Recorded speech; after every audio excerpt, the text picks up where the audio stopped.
Hoje, nós tivemos, não um fato qualquer, um grande escândalo que desmoraliza mais ainda um processo do impeachment, esse golpe contra uma presidente eleita por 54 milhões de brasileiros e brasileiras. Um processo que já estava desmoralizado porque começou com Eduardo Cunha. Foi o grande condutor daquele processo na Câmara dos Deputados. Eduardo Cunha começou aquele processo por vingança no dia que os deputados do PT decidiram que iam votar pela sua cassação no Conselho de Ética. A partir dali, ele manobrou uma nova maioria na Câmara dos Deputados para fugir do Conselho de Ética e presidiu aquela sessão horrorosa da Câmara dos Deputados, onde parlamentares declaravam voto por sua família, por Deus. O fato do deputado Jair Bolsonaro ter homenageado um torturador brilhante Ustra. A gente viu o impacto disso no mundo inteiro. A repercussão internacional nos principais jornais do mundo. Não estou falando de jornais de esquerda, estou falando de New York Times, The Guardian na Inglaterra, jornais da Alemanha.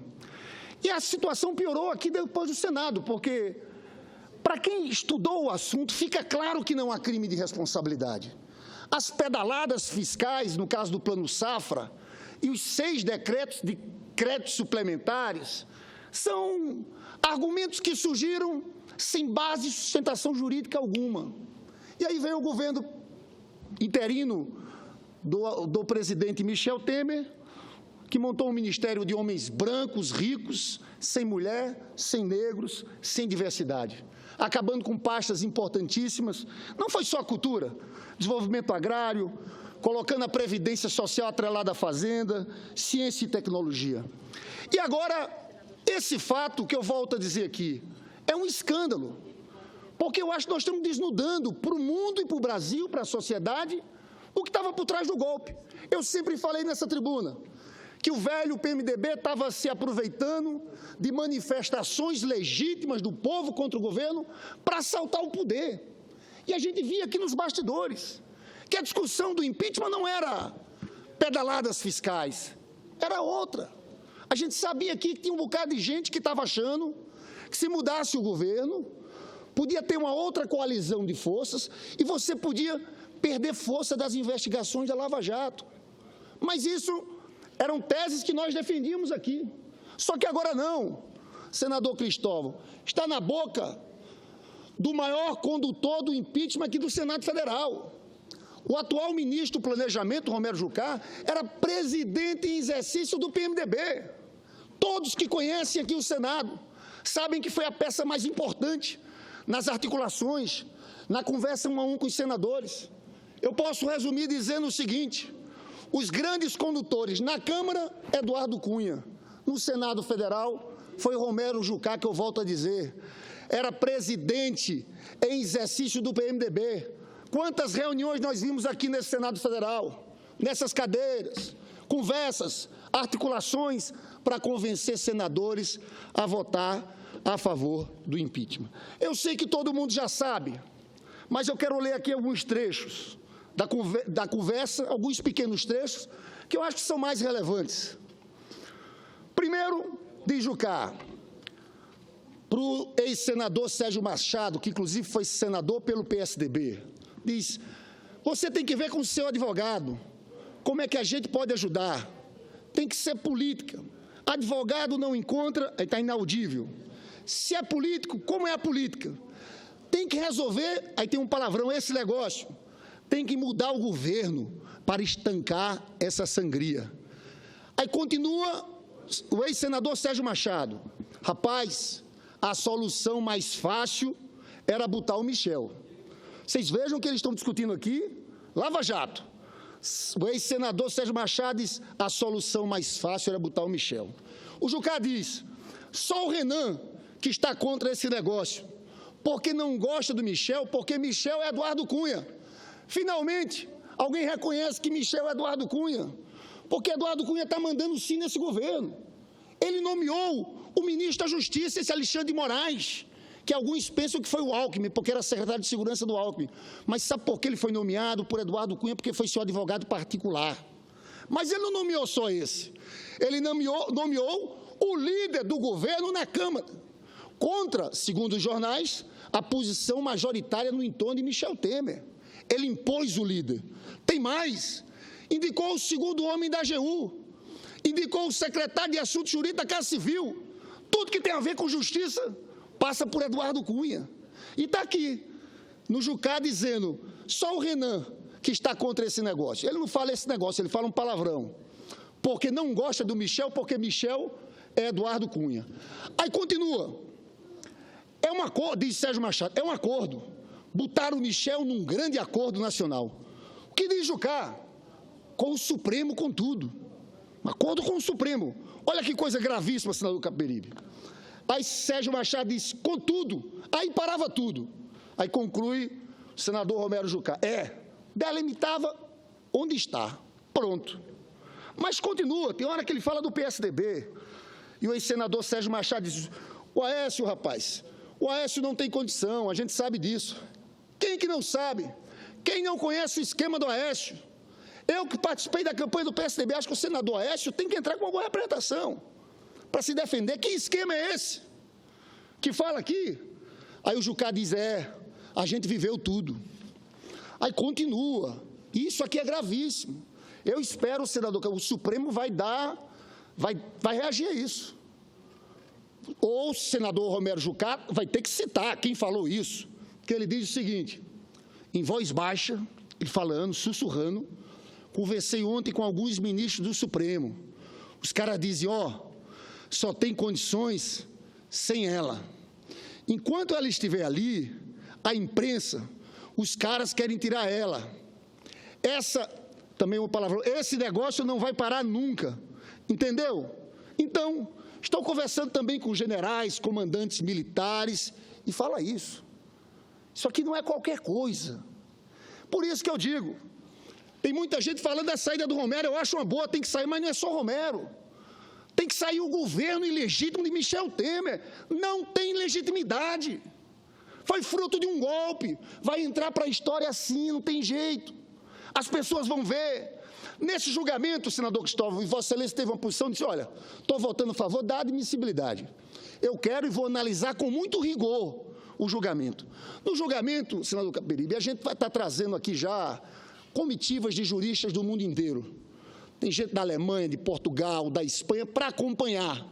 Porque eu sei, fiz parte daquela comissão, estudei o assunto, não há crime de responsabilidade. Mas o que eu digo é que com esse fato de hoje, imagina a repercussão na imprensa internacional no dia de amanhã. É gigantesca, vai ser gigantesca. Na sociedade brasileira também. Eu passei esse final de semana com várias agendas no Rio de Janeiro. Fui na Baixada Fluminense e eu vejo, senador Cristóvão, eu me pergunto por que não saem pesquisas de avaliação sobre expectativas em relação ao governo Temer. Porque com quem eu conversei, existe uma grande desconfiança. Gente que não era a favor da Dilma, contra a Dilma, mas o povo está desconfiado. O povo está olhando esse processo todo que está acontecendo aí. E está vendo. Eu acho que era fundamental ter alguma pesquisa, eu não sei porque esses institutos não trazem pesquisa nesse momento. Porque é fácil de perceber. O clima vai mudar e está mudando. Eu participei no Rio de Janeiro, na sexta-feira passada, de um ato no Ministério da Cultura, que o Ministério da Cultura está ocupado. São 18 ocupações pelo Brasil afora. E vale dizer, depois do recuo do presidente interino Michel Temer, nenhuma foi desocupada, porque todos disseram, nós estamos aqui contra esse governo ilegítimo. Mas no Rio de Janeiro, foi um evento de mais de 20 mil pessoas, com a presença de Caetano Veloso e de outros artistas. Você sente um clima diferente no ar. Também no domingo, e eu falo o seguinte, o presidente interino Michel Temer parece um presidente acovardado, sitiado. Ele ia inaugurar o VLT do Rio de Janeiro no domingo, marcaram manifestações, desmarcou. Não está indo a lugar algum. Onde eu converso são professores, artistas, é um movimento muito mais amplo, não é movimento de partidos que estão se propondo a ir às ruas protestar contra esse governo legítimo, mas está acuado. É um presidente frágil, muda de posição a cada momento. Agora mesmo o senador Jorge Viana falou uma coisa, será que ele tem tinta na caneta para demitir Romero Jucá? Eu não sei se tem. tinta na caneta para enfrentar Eduardo Cunha, ou coragem para enfrentar Eduardo Cunha, ele não teve. Tanto que Eduardo Cunha impôs goela abaixo dele, presidente da República, a indicação do líder do governo. O líder do governo é nomeado pelo presidente. Nomeou o maior aliado do senhor Eduardo Cunha. Hesitante. Já está claro. Se você grita, se você faz isso, ele recua, não sabe o que fazer. Eu, sinceramente, eu acho que esse governo não sustenta por 3 meses. Porque vai tentar impor um programa antipopular, esse povo vai se levantar, vai ter junção de vários setores nas ruas, e as pessoas vão perceber, e eu acredito ainda aqui, no julgamento final da presidenta Dilma, que a gente possa reverter aquela votação do impeachment. Mas eu queria, para encerrar, entrar num ponto que é muito sensível ao senador Cristóvão, eu passarei para ele logo depois, que é o seguinte: nós do PT vamos tentar defender a tese que nós não podemos realizar a reunião nessa semana da comissão do impeachment. Temos que suspender o trabalho no meio dessa crise para haver uma apuração dessas declarações do senador Romero Jucá. Mas mais do que isso, nós vamos obstruir a pauta no Senado e na Câmara dos Deputados e no Congresso Nacional, porque entra aqui a discussão da mudança da meta fiscal. Senador Cristóvão, Vossa Excelência acompanhou esse debate e conhece esse debate. No debate do impeachment, o centro de toda a argumentação era a responsabilidade fiscal, o relatório do senador Anastasia. Tem um trecho do relatório do senador Anastasia que diz o seguinte: os novos crimes que ingressaram no ordenamento jurídico nacional protegem um bem jurídico claro, o equilíbrio das contas públicas, a saúde fiscal do Estado. O sentido último desses crimes poderia ser resumido em 2 considerações ao administrador público. Primeira, é proibido gastar mais do que arrecada. A segunda, é proibido comprometer o orçamento mais do que está permitido pelo Poder Legislativo. O relator do orçamento do ano passado é o atual ministro da Saúde, Ricardo Barros, que fez questão de botar uma meta superavitária, porque ele dizia, é um crime ter uma meta deficitária, e colocaram uma meta superavitária. A presidenta Dilma, em fevereiro, já enviou para o Congresso Nacional a possibilidade de mudança da meta, falando de um déficit de quase 100 bilhões, 96 bilhões de reais. O que aconteceu? Eles afastam a presidenta Dilma em cima do discurso da responsabilidade fiscal, e o que eles fazem, senador Cristóvão?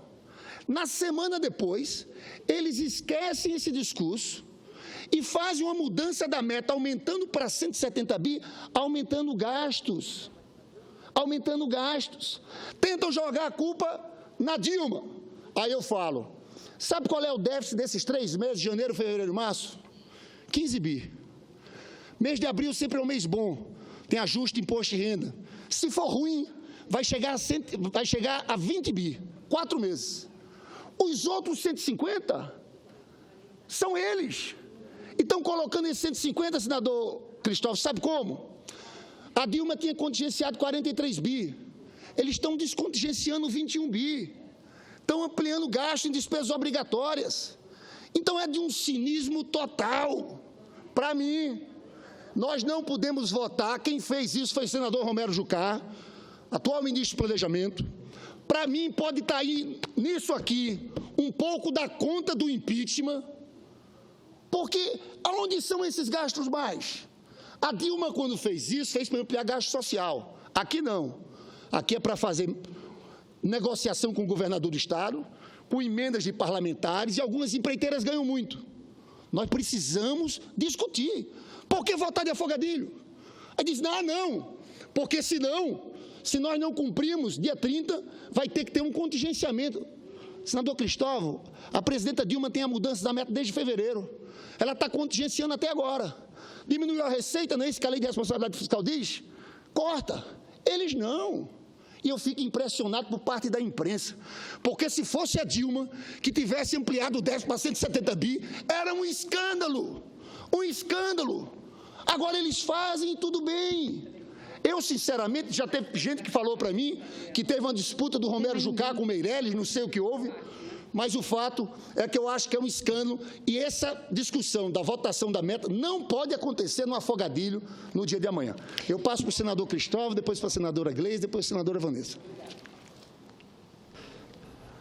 Senador Lindbergh, primeiro, meu total acordo com essa preocupação com a continuação do senador Jucá do Ministério do Planejamento. Isso tira a credibilidade do governo, que é algo fundamental para o Brasil, independente do partido que tiver no governo.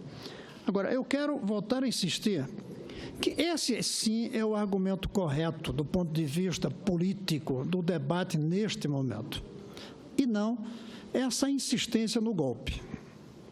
Porque é uma narrativa que foi criada, que eu não nego, que do ponto de vista político está tendo até um certo efeito aqui dentro, lá fora, pelo que eu tenho avaliado com pessoas que eu conheço, não está pegando tanto, mas não vai demorar muito. Eu, quando vou numa repartição, eu vejo foto, ao lado, vi uma foto na primeira página de um jornal com um ministro dando entrevista, ao lado a foto da presidente Dilma. Está em todas as repartições. Continua morando no Palácio da Alvorada, e tudo isso eu acho certo, hein? Eu defendo isso, porque ela está apenas suspensa como presidente, ela não foi impedida. Está no Palácio da Alvorada, tem as fotos em todas as repartições, mantém, obviamente, corretamente o salário, tem um número grande de assessores de nível até ministeriável, usa o avião da Força Aérea Brasileira, não teve nada contra a legalidade, não teve nada que atrapalhasse o funcionamento das instituições. O senhor mesmo há pouco falou, e todos, que há movimentos sociais nas ruas, em todos os lugares. Eu até falei aqui, as escolas estão sendo ocupadas pelos jovens, o que eu acho extremamente positivo para o Brasil, até porque eles estão sendo muito responsáveis no cuidado com o patrimônio. Ninguém viu uma destruição de patrimônio, pelo menos ainda. Então, essa ideia do golpe, a meu ver, embora tenha um efeito positivo para as grandes massas e até para a militância, eu creio que atrapalha aqui dentro, porque os 55 senadores que votaram pela admissibilidade, eu sou um deles, com convicção, terminam sendo confundidos com golpistas. Então, eu acho que isso não é um bom discurso, numa perspectiva do julgamento no momento correto. Mas não tenha dúvida, senador, que enquanto a perda de credibilidade do atual governo pela manutenção do Jucá e pelos outros suspeitos na Lava Jato também, quem está esquecendo isso, porque tem os outros também, eu acho que isso aí sim é um discurso político correto e que o senhor faz muito bem em trazer para cá. Senador Cristóvão, eu vou passar para a senadora Gleisi, senadora Vanessa. Agora a gente escutou um barulho aqui de protestos, parece que é o presidente interino Michel Temer. Infelizmente, senador Cristóvão, eu vejo que isso vai ser uma realidade em todo o Brasil que acontecer. Quanto a Vossa Excelência, esse debate sobre a questão do golpe, eu estou convencido que é golpe, porque eu estudei aprofundadamente, não tem base jurídica, não tem crime de responsabilidade fiscal. No parlamentarismo, você pode afastar um presidente, porque tem uma maioria parlamentar contra. É o voto de desconfiança. No presidencialismo, não. Tem um mandato popular. Só se tiver crime. Agora, nós tivemos a fase inicial. Vossa Excelência sabe, eu sempre quando me perguntam, eu digo o seguinte, sabe uma pessoa que você, eu digo, senador Cristóvão, porque senador Cristóvão é uma figura muito honesta nas suas posições e vota de acordo com suas posições mesmo. É o protesto. E eu acredito muito, senador Cristóvão, na posição do senhor mais à frente, porque o senhor vai estudar o tema, como a gente vai entrar. É o julgamento, é uma outra etapa. E eu coloco muita fé em vários senadores aqui. Vossa Excelência sabe do respeito e admiração que tenho por Vossa Excelência. Às vezes temos posições diferentes, temos muitas posições diferentes na economia, mas eu considero o senhor um dos melhores senadores dessa casa e tenho um grande respeito. Eu passo para a senadora Gleisi Hoffmann. Obrigada, senador Lindbergh. Na realidade, é mais para dar uma informação.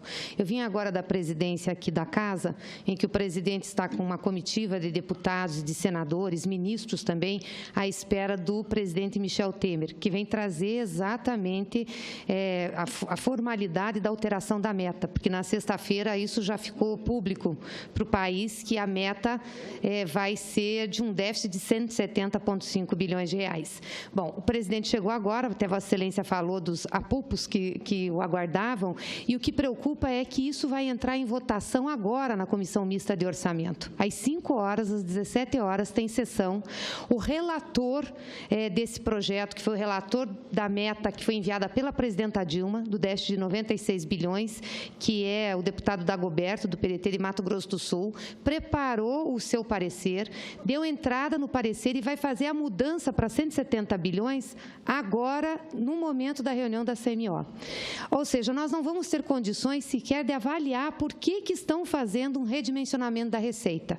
Porque estão mexendo nas receitas, inclusive que a presidenta Dilma mandou para cá. Por que estão mexendo com as receitas? Por que estão colocando outras despesas? Nós não temos como fazer essa avaliação. Embora muitas questões já tenham sido colocadas pela equipe do ministro Nelson Barbosa e precisava a meta ser revista, o fato é que vão fazer isso na pressa, de sexta-feira para cá. E o presidente Renan falou agora que vai levar para o plenário essa discussão, para o plenário do Congresso, essa discussão amanhã. Só para a gente ter ideia do que nós estamos falando, desde março, do início de março, a presidenta mandou para o Congresso Nacional um projeto de lei fazendo alteração da meta fiscal. A Comissão Mista de Orçamento sequer foi nomeada. Então, esse projeto está lá desde março. Foi isso que foi levantado, inclusive, para incriminar a presidenta no processo de impeachment, que ela não tinha responsabilidade fiscal, não cumpria com a meta, o que fazia alterações orçamentárias sem alterar a meta. Inviabilizar o governo da presidenta durante esses 2 meses, impedindo que se pagasse políticas públicas essenciais, senador Cristóvão. Nós ficamos com credores sem receber, porque o Congresso não fez a alteração da meta, e agora, assim, em menos de 24 horas úteis, nós vamos receber uma meta totalmente diferente, que é quase o dobro do déficit que nós tínhamos, e isso vai para votação agora na CMO e amanhã no Congresso Nacional. Eu acho que aqui nós temos que ter uma posição muito clara, não só dos senadores do PT, mas de todos os senadores que têm responsabilidade com a questão orçamentária e fiscal, de não permitir que isso seja votado amanhã. Nem votado hoje na CMO e nem votado amanhã. Nós precisamos entender o que nós estamos mudando dessa meta. E, principalmente, porque nós estamos com uma crise no Ministério do Planejamento, que é o ministério condutor desse processo. Então, acho que nós tínhamos que tirar, presidente Jorge Viana, nós tínhamos que ter um encaminhamento e pedir ao senador Renan Calheiros que não chamasse ou que suspendesse a reunião do Congresso amanhã. Não tem como realizar essa reunião do Congresso, porque é uma reunião que nós não temos como debater a mudança que está se pedindo. Então, acho que se nós pudéssemos ter, por parte das lideranças de bancada que estão aqui, não só do PT, mas PCdoB, PSB, outros partidos, uma solicitação ao senador Renan para que isso não acontecesse. E também agora na Comissão Mista de Orçamento, um posicionamento claro para não votar essa alteração. Obrigada. Muito obrigado, senadora Gleisi, que nos lidera lá na Comissão Mista de Orçamento. Nós vamos lá também daqui a pouco. Está marcado 17 horas, né? Senadora Vanessa. Senador Lindbergh, acho que o pronunciamento de Vossa Excelência, os apartes que acaba de receber, já resumem bastante o meu aparte. Nós estivemos lá há pouco, eu e senadora Gleisi, com o presidente da Casa, senador Renan Calheiros. Eu disse a ele que, inclusive, falei 2 vezes daqui do plenário já, que confiava muito na responsabilidade do presidente do Senado e do Congresso Nacional, que não convocaria a sessão amanhã diante dos fatos ocorridos. Não só pelas revelações do dia de hoje, que, como dito aqui, envolve diretamente o Ministério do Planejamento. Mas por essa nova meta, que nós ficamos desde a semana passada, um dia seria 120, no outro dia 130 bilhões de déficit, até que mandaram uma de 170 bilhões, baseada em quê mesmo? Vossa Excelência já lembrou aqui o que aconteceu ano passado, quando a presidente Dilma, de forma realista, e aí ouvir o senador Romero Jucá na televisão dizendo que acabou a mentira daqui para frente. Quando é que houve mentira? A presidente, ano passado, mandou o orçamento deficitário e o Congresso não quis aprovar. E o que eles queriam? Cortar no Bolsa Família, cortar em todos os programas sociais, que a presidente não concordou de forma correta. E agora, ela, com toda a responsabilidade que tem, no início do mês de março, encaminha um projeto prevendo um déficit de 97 bilhões, que nunca a comissão debateu esse projeto? Eles querem agora mudar para 170? É impossível. Presidente, está difícil por causa do barulho da manifestação. O barulho lá, espero, pena que o som não seja tão bom assim para pegar, porque o presidente biônico Michel Temer chegou e tem muita gente ali fora, fizeram muita barreira, porque eu não sei de onde veio tanta gente, mas tem muita gente que está recebendo ele com cartazes de golpe não vai se concretizar e tudo mais. Mas, enfim, eu acho que nós não podemos. E eu quero só lembrar um episódio para concluir, senador Lindbergh. Antes de todo o processo se dar, Michel Temer solicita uma reunião com o presidente do Congresso Nacional, senador Renan Calheiros. E para que ele pediu aquela sessão, aquela audiência? Porque ele já sabia que ia ser aprovada a admissibilidade, que ele iria assumir a presidência. E o que ele veio pedir? Para o presidente Renan pautar a matéria. O que foi que o presidente Renan disse a ele? O senhor bateu na porta errada. Vá lá na porta do Eduardo Cunha, porque até hoje a comissão de orçamento não reuniu porque o Eduardo Cunha não deixou a presidente reunir. Ou seja, desde março até agora a comissão não reúne e ele quer que Senado e Câmara, num único dia, vote tudo sem a gente saber o que é, para que são os recursos, e a credibilidade do Brasil fica onde?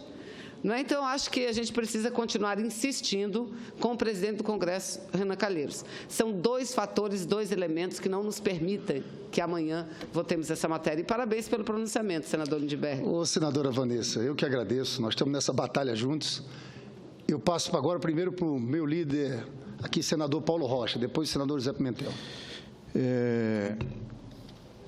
Senador Lindbergh, presidente Jorge Viana, é grave o que está acontecendo no nosso país e que eu não quero entrar no termo agora provocado pelo nosso companheiro Cristóvão, sobre se é golpe ou se o golpe incomoda alguns, é insensível para outros, ou muito sensível para outros, mas o fato é que nós estamos vivendo o resultado de uma conspiração política que iniciou com os derrotados nas urnas de 2014, que foi se somando aos interesses do presidente da Câmara, um chantagista, no mínimo, e que foram se somando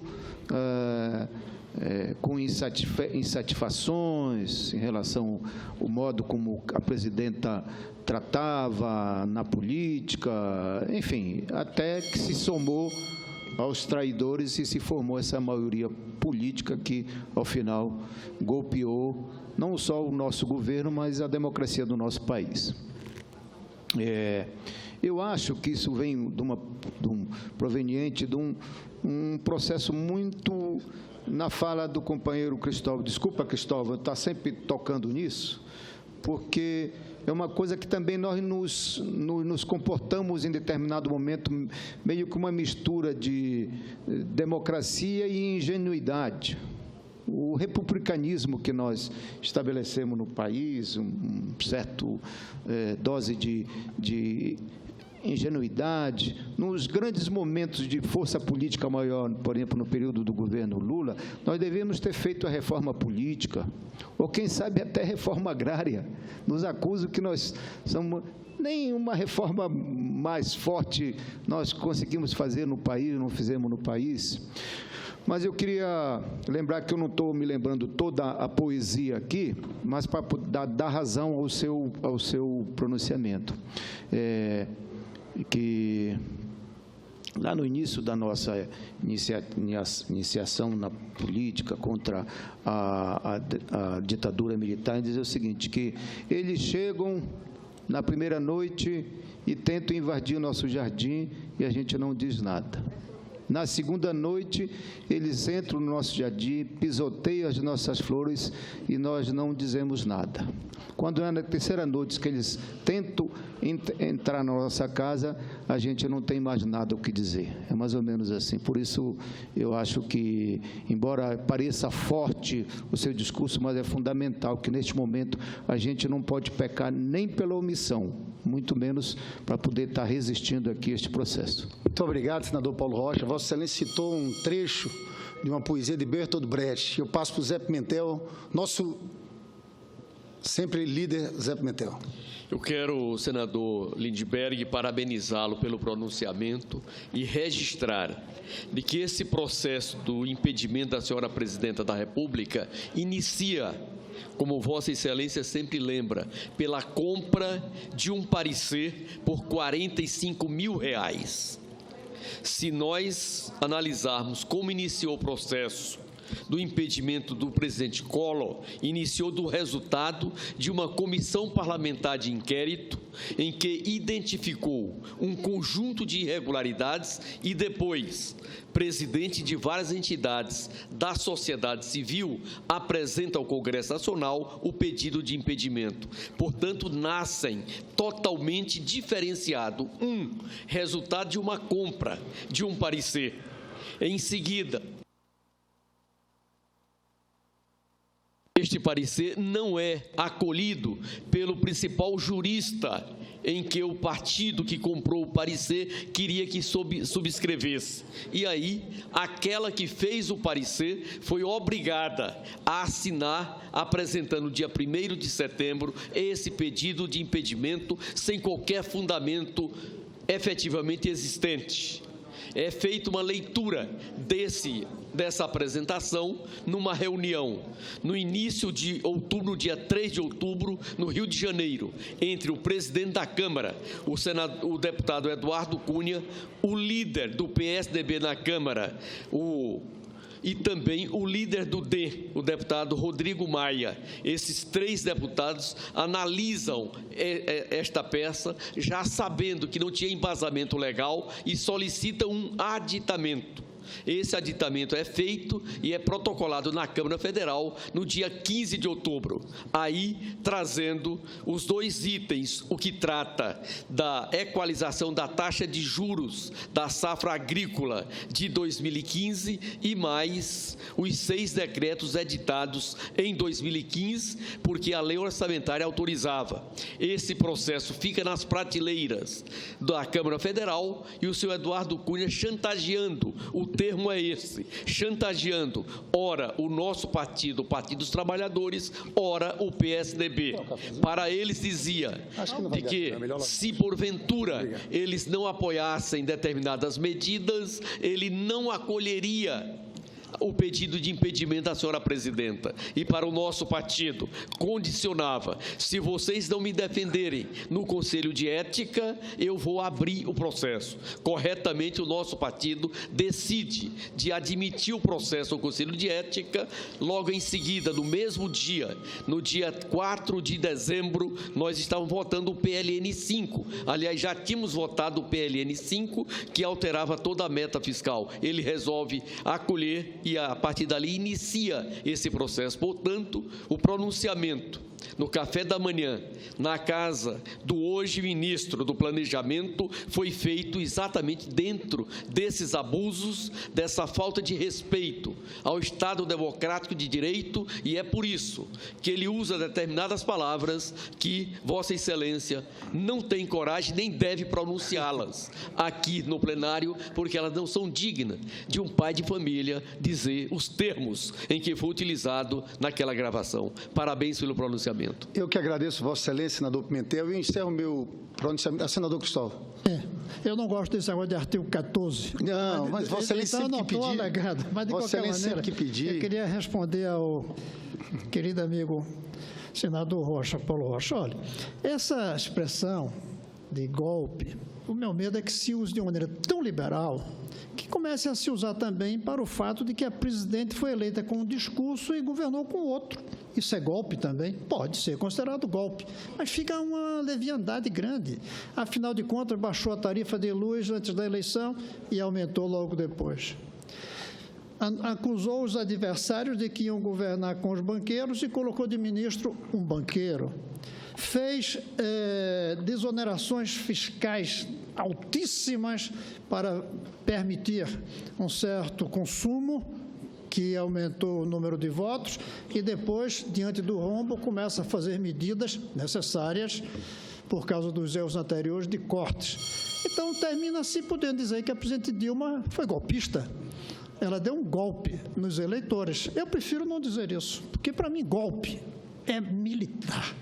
Para mim, golpe é botar tanque na rua, é prender, é exilar, daí a algum tempo ter que torturar. Isso sim seria golpe. O que houve aí foi o uso de um processo previsto na Constituição, com manipulações ou não. Isso daí vai se demorar muito a ver quais as manipulações para conseguir quase 80% dos deputados. É um score muito alto. 55 dos senadores, é um score muito alto também. Eu acho que, se houve uma manipulação, vale a pena, sim, analisar, sim. Mas a palavra golpe é muito perigosa, porque ela pode ser usada para coisas muito diferentes e termina deixando de significar aquilo que eu gostaria que a juventude... Aí eu encerro, que a juventude tivesse como presente, de fato, golpe, rasgando a Constituição, como foi feita, com violência militar, barrando as instituições e as liberdades. Isso não houve, e eu tenho certeza ninguém pode ter de nada, mas eu não vejo nenhum risco adiante. Vejo o risco, sim, de ter ministro na Lava Jato. Fica a dúvida, sim, de se vai ou não querer dificultar a Lava Jato. Essas suspeitas, eu acho que é preciso tê-las presentes. Senador Cristóvão, Vossa Excelência sabe do respeito que tem por você, e o problema é que não tem só golpe militar, tem golpe parlamentar também, recentemente, inclusive, 2 aqui na América Latina. O caso do presidente Lugo, no Paraguai, e o de Honduras, no Zelaya. Aqui, porque... para você afastar um presidente eleito no presidencialismo, eu volto a dizer, o parlamentarismo não. Você tem maioria no parlamento, derruba. No presidencialismo tem que ter crime de responsabilidade. Se não tem crime, é golpe. E aqui eu digo, pedaladas, foi o quê? Plano Safra, um plano que existe desde 92, que a presidente nem assina. Não tem ato, já viu crime sem ato. Não estou nem discutindo conduta, dolo, não tem ato da presidente. E os decretos de créditos suplementares... não altera o esforço fiscal, isso é o decreto de contingenciamento. Então, aqui não tem que ter esses... Na verdade, se fizerem afastar uma presidente sem crime de responsabilidade, é um golpe feito por uma maioria parlamentar, liderado por Eduardo Cunha, junto com o senhor Romero Jucá, com o vice-presidente Michel Temer, que negociaram o tempo todo cargos já no futuro governo, uma situação completamente diferente de Itamar Franco, que eu vivi. Eu, como presidente da UNE, quis me encontrar com o Itamar Franco. E ele disse, eu não posso, porque eu tenho minhas responsabilidades institucionais. Então, eu só concluo dizendo isso, a gente vai ter tempo para a discussão desse tema no julgamento. Eu só encerro dizendo o seguinte, talvez quem estiver nos assistindo na TV Senado esteja se perguntando, puxa, mas só estão os senadores? Cadê os senadores do governo? Cadê os senadores do PSDB? Cadê os senadores do PMDB? Sumiram nesse debate hoje aqui. Do DEM. Cadê o senador Ronaldo Caiado? Cadê o senador Cássio Cunha Lima? Cadê os líderes do PMDB? Num dia tão importante como esse, saíram do plenário, sumiram. Olha que defensiva eles estão vivendo nesse momento. Eu concluo dizendo isso, e falando dessa manifestação aqui contra o presidente biônico Michel Temer, né? Olha, ele é capaz de achar, é coisa do PT, vai se enganar, porque eu tive domingo, no Rio teve manifestação na sexta e no domingo. Gente do PT é pouca gente. Tinha 20 mil pessoas com Caetano. Mas diz que a televisão disse que tinha menos de 1.000.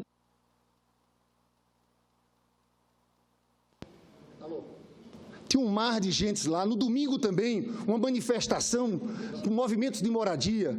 Eu só espero que ele se acostume, porque por onde ele for nesse país, vão levantar o grito de golpista e usurpador. Muito obrigado, senhor presidente.